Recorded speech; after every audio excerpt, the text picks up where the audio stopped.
नमस्कार दोस्तों, कैसे हैं आप सब। SCS एकेडमी के यूट्यूब चैनल पर आपका बहुत बहुत स्वागत है। मेरा नाम है पंकज शर्मा और मैंने अपने पिछली वीडियो में अर्थात लेक्चर नंबर 5 में आप लोगों को बताया था सौरमंडल की उत्पत्ति के बारे में। मुझे आशा है कि आपने उस वीडियो को बहुत अच्छे से देखा होगा, सुना होगा और आपको बहुत कुछ समझ में भी आया होगा। दोस्तों, आज के इस वीडियो में हम बात करने वाले हैं सूर्य के बारे में। सूर्य के संदर्भ में हम देखेंगे सूर्य की संरचना एवं उससे संबंधित प्रमुख तथ्य, जिनसे विभिन्न प्रतियोगिता परीक्षाओं में कई सारे प्रश्न आते हैं।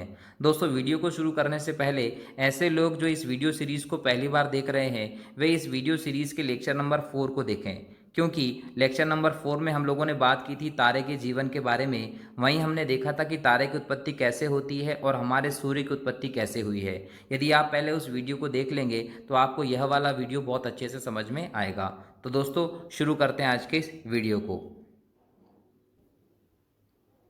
दोस्तों, यदि बात करें सूर्य की संरचना की तो हम इसे दो भागों में विभाजित करके देखेंगे। एक तो सूर्य की बाहरी स्थिति और दूसरा आंतरिक स्थिति। बाहरी स्थिति के अंतर्गत हम बात करेंगे प्रकाश मंडल, वर्णमंडल और प्रभा मंडल के बारे में, जबकि सूर्य की आंतरिक संरचना के अंतर्गत हम बात करेंगे केंद्रक, विकिरण पेटी और संवहन पेटी के बारे में। दोस्तों, इस चित्र के माध्यम से सूर्य की संरचना को समझने की कोशिश करते हैं। सबसे पहले बात करते हैं सूर्य के इंटरनल स्ट्रक्चर या आंतरिक संरचना के बारे में। सूर्य की आंतरिक संरचना को 3 स्तरों में विभाजित किया जा सकता है। एक केंद्रक या कोर, दूसरा विकिरण क्षेत्र या रेडिएटिव जोन, तीसरा संवहन क्षेत्र या कन्वेक्शन जोन। सबसे पहले बात करते हैं सूर्य के केंद्र या केंद्रक के बारे में।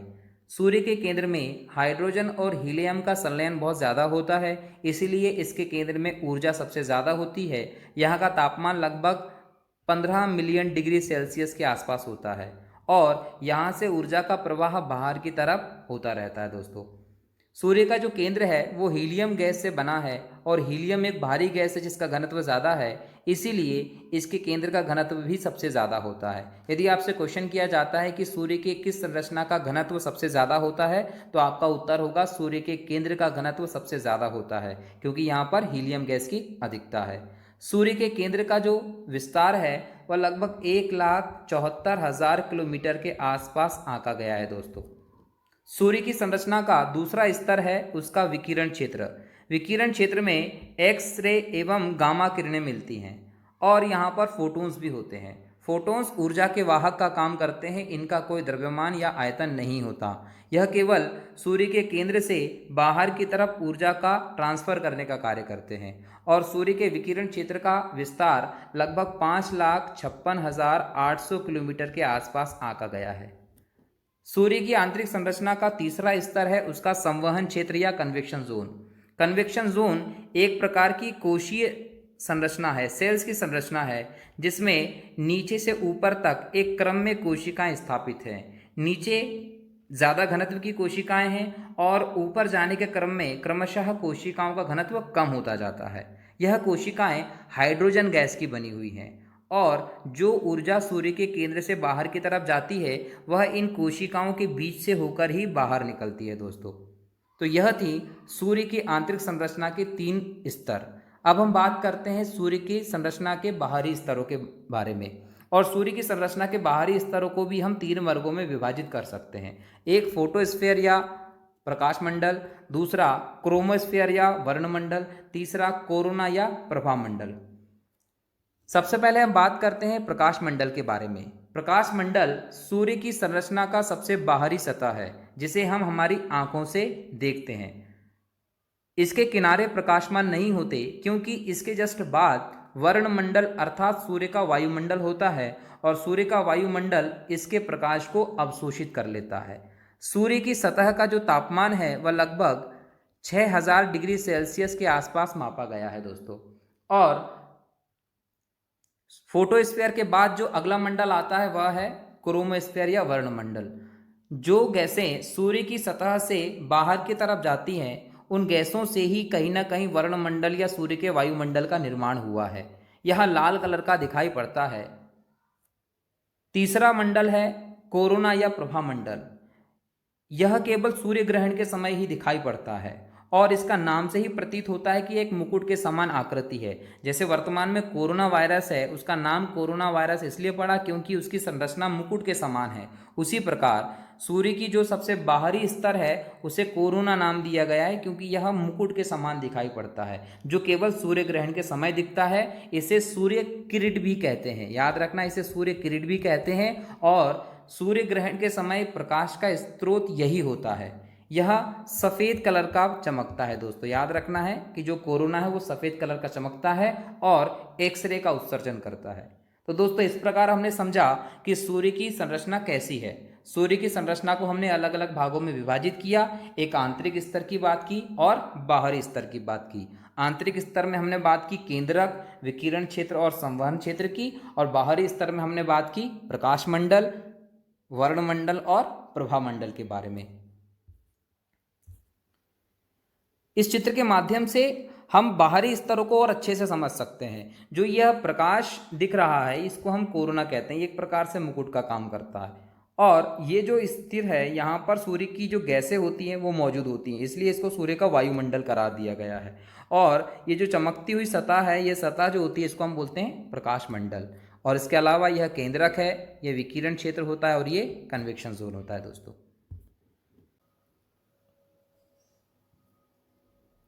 दोस्तों अब बात करते हैं सौर ज्वाला के बारे में।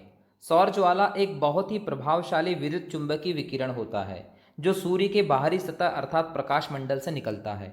दोस्तों जब सूर्य के केंद्र में अत्यधिक संलयन के कारण बहुत अधिक मात्रा में ऊर्जा उत्पन्न हो जाती है, तो ऐसी स्थिति में इसकी सतह पर भी ऊर्जा प्रवाह बढ़ जाता है। और इस तीव्र ऊर्जा प्रवाह के कारण कभी कभी सूर्य पर बहुत प्रभावशाली परमाणुओं के तूफान भी आ जाते हैं, और इन्हीं तूफानों के चलते प्रभावशाली विद्युत चुंबकीय विकिरण उत्पन्न होता है, जिसे हम सौर ज्वाला के नाम से जानते हैं। दोस्तों यह सौर ज्वाला सौरमंडल के हर एक पिंड, हर एक ग्रह तक पहुंचता है, और पृथ्वी पर यह 24 घंटे में पहुंच जाता है।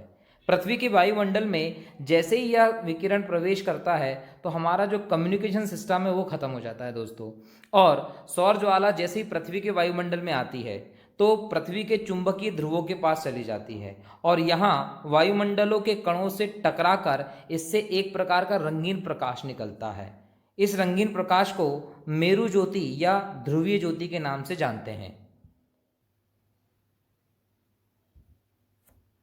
दोस्तों जब यह प्रकाश उत्तरी ध्रुव पर दिखता है तो इसे अरोरा बोरियालिस या सुमेरु ज्योति कहते हैं, और जब दक्षिण ध्रुव पर दिखता है तो इसे अरोरा ऑस्ट्रेलिस या कुमेरु ज्योति कहते हैं।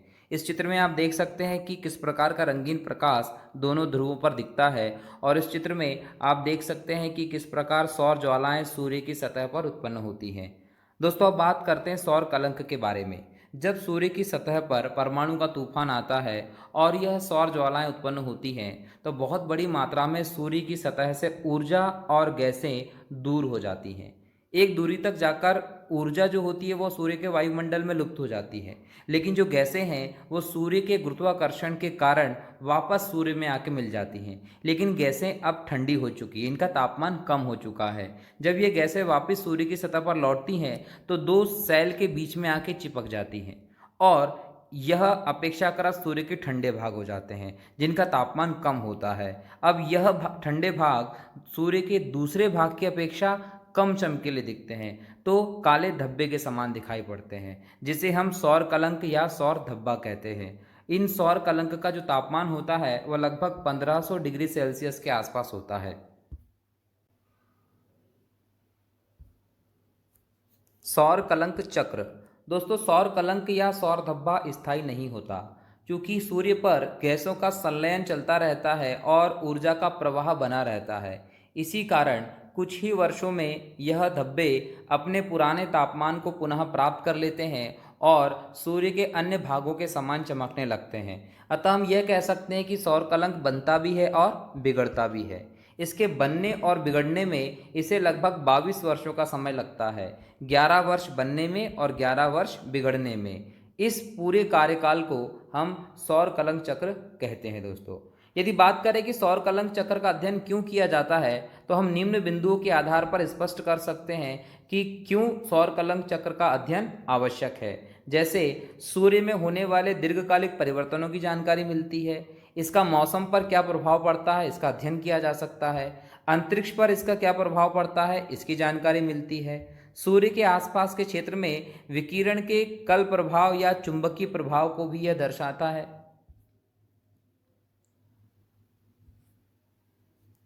अंतरिक्ष मौसम, उपग्रह नियंत्रण, संचार प्रणाली, ध्रुवीय मार्गों पर हवाई जहाज यातायात, बिजली तंत्र को प्रभावित करता है, इसलिए इसका अध्ययन बहुत ज़रूरी है।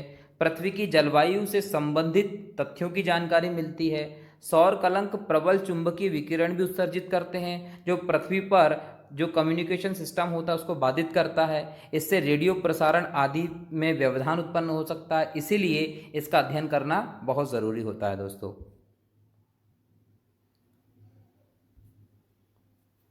अब बात करते हैं कुछ महत्वपूर्ण तथ्यों की जो सूर्य से संबंधित हैं और परीक्षा की दृष्टि से महत्वपूर्ण हैं। जैसे सूर्य एक युवा तारा है।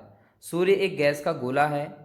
सूर्य का जो ऊर्जा का स्रोत है वह हाइड्रोजन और हीलियम का संलयन होना है। हाइड्रोजन और हीलियम का संलयन होता है, ऊर्जा उत्पन्न होती है। इसी कारण सूर्य पर ऊर्जा बनी रहती है।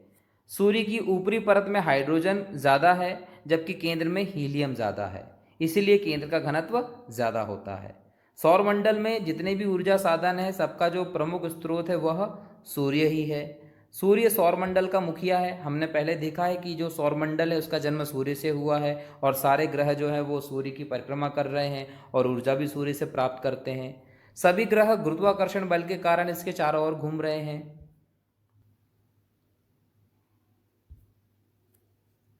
सूर्य स्वयं भी स्थिर नहीं है। सूर्य अपने अक्ष पर पूर्व से पश्चिम घूम रहा है।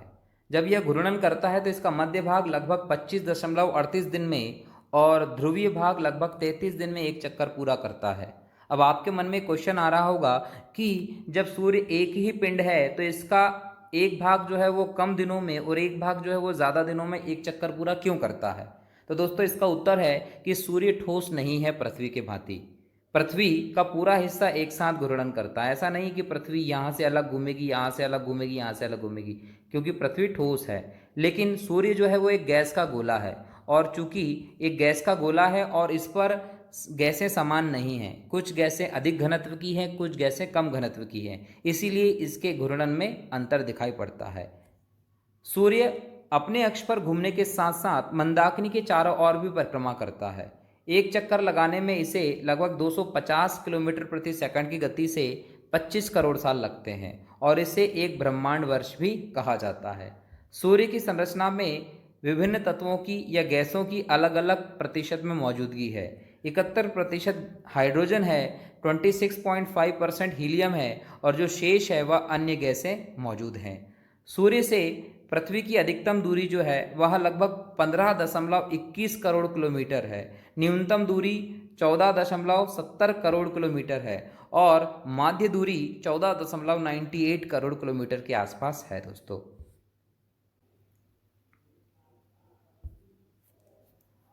सूर्य का व्यास 13,92,000 किलोमीटर है, जो पृथ्वी से लगभग 109 गुना ज़्यादा है। सूर्य की अनुमानित आयु 5 अरब वर्ष है।